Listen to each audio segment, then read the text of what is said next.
han profetizado que usted es un profeta, un evangelista, un adorador, pero todos cargamos una palabra de parte de Dios.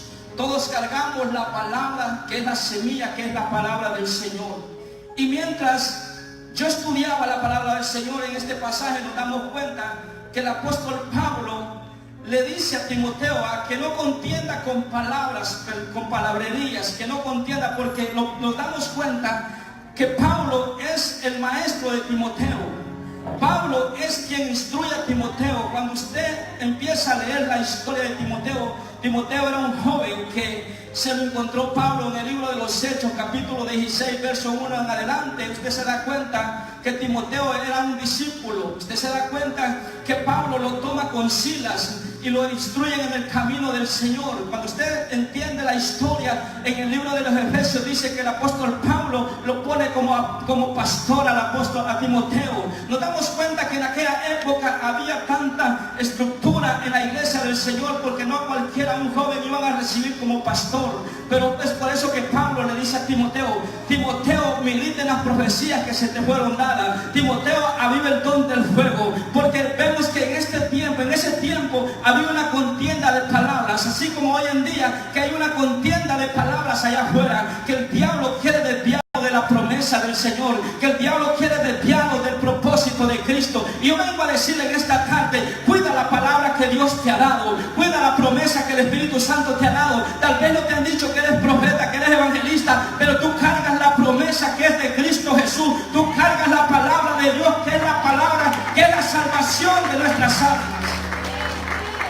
Entonces, cuando vemos de qué palabra le está hablando Pablo a Timoteo, cuando usted ve en el libro de San Juan, la Biblia dice que en el principio era el verbo, y el verbo era con Dios, y el verbo es Dios, era Dios. Todas las cosas por él fueron hechas, y sin él nada de lo que ha sido hecho fue hecho.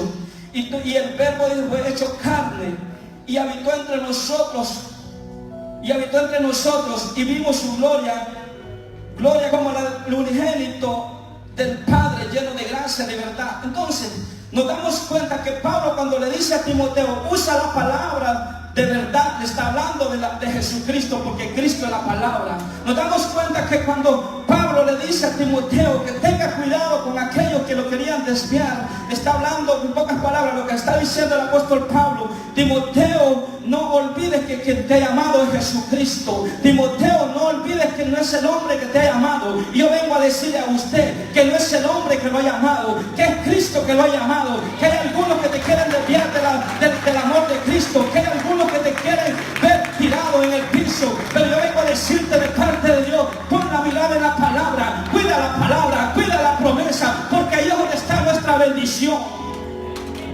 Cuando nos damos cuenta, en el principio Juan revela que en el principio es el verbo, pero cuando usted ve en Génesis capítulo 1, verso 1 en adelante, dice la Biblia que Dios creó los cielos y la tierra, pero dice la Biblia que la tierra estaba desordenada. Pero se da cuenta que en Génesis 1, 3 dice la Biblia que Dios dijo: sea la luz. Entonces te das cuenta que el creador, quien empieza a crear las cosas, los animales, la luna, el sol, todo, es el mismo Cristo, es el verbo, porque el verbo es la palabra.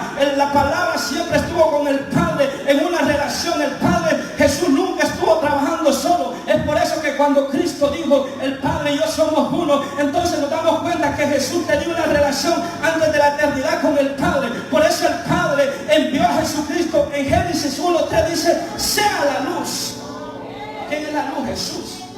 Entonces te das cuenta que en San Juan 1:14 dice: aquel verbo fue hecho carne. Está hablando de Cristo. Entonces Dios, el Padre, quería reflejarse, así como usted que tiene pensamientos, así como usted que tiene ojos y yo que tenemos ojos, miramos. El Padre quería revelarnos a nosotros el amor. Entonces Jesucristo tuvo que hacerse un cuerpo humano para poder revelar el amor del Padre. Es por eso que Jesucristo, cuando vino a la tierra, Jesucristo reveló el amor del Padre, porque el Padre desde el principio quería revelarse y por eso usó un cuerpo. Ahora usted está llamado a revelar el amor de Cristo. Ahora Jesús está esperando que usted revele el amor de Cristo. Por eso es que cuando Cristo es encarnado, Jesucristo vino a revelar ese amor del Padre. Jesucristo vino a revelar la misericordia del Padre. Jesucristo vino a revelar, a perdonarnos nuestros nuestros pecados y nosotros somos llamados a imitar a Jesucristo. Gloria a Dios, yo siento la presencia de Él aquí. Entonces nos damos cuenta que el Padre dice, San Juan 1:14, que habitó, dice, entre nosotros y fue lleno de gracia. Fue lleno de gracia. Usted y yo cargamos la promesa de Jesús, que es la palabra de Dios. Nos damos cuenta que el apóstol Pablo es un hombre que a Timoteo no le habla como pastor, a Timoteo no le habla como profeta, a Timoteo no le habla como maestro. El apóstol le habla como un apóstol. Es por eso que hay dimensiones en los ministerios, que el profeta te va a hablar de dirección, el profeta te va a hablar de abrir puertas, pero el pastor te va a hablar de otra forma. El evangelista, yo te estoy hablando como evangelista en esta tarde. Yo te estoy hablando con la unción del evangelista. Yo te estoy hablando que tú tienes que creer la palabra, que tú no tienes que dejarte robar la palabra, porque el diablo, déjame decirte, hay dos principios que el diablo quiere: robarte la palabra y verte muerto espiritualmente. Por eso usted tiene que tener su espíritu avivado. Por eso que tú tienes que tener la mente de Cristo, para que usted pueda entender quién es el que le trae palabras de muerte, quién es el que le trae palabras que lo quieren desviar del propósito de Cristo. Usted tiene que estar en el espíritu para que pueda discernir al enemigo. A la iglesia aquí.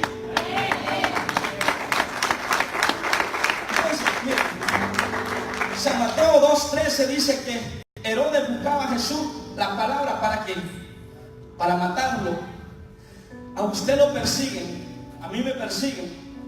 Usted tal vez dice, ¿por qué tanta lucha? ¿Por qué tanta prueba? ¿Por qué tantos problemas? Porque usted carga la promesa, usted carga a Jesús.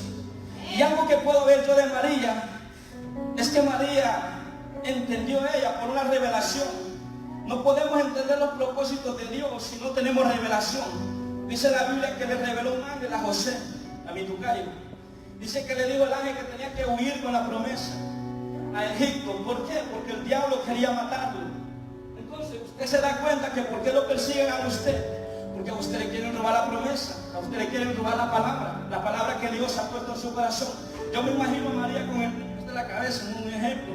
Yo me imagino a María cuidando el niño, cuidando el propósito, porque el diablo lo buscaba para matarle al niño. Y yo me imagino a María huyendo con la promesa. Yo me imagino a María huyendo con la promesa. Usted tiene que cuidar la palabra. Usted tiene que cuidar la promesa que Dios le ha dado. Usted no tiene que quedarse con los brazos cruzados cuando el diablo le mande una persecución.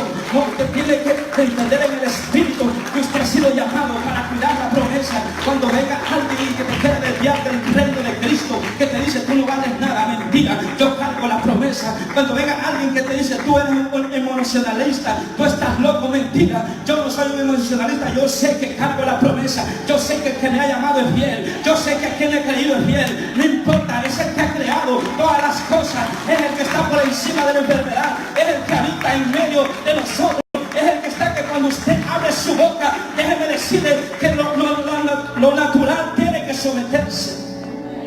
El problema, mire, yo me encuentro como evangelista, un montón de personas allá afuera caídas, y no los estoy criticando, sino que yo digo, estas personas nunca cuidaron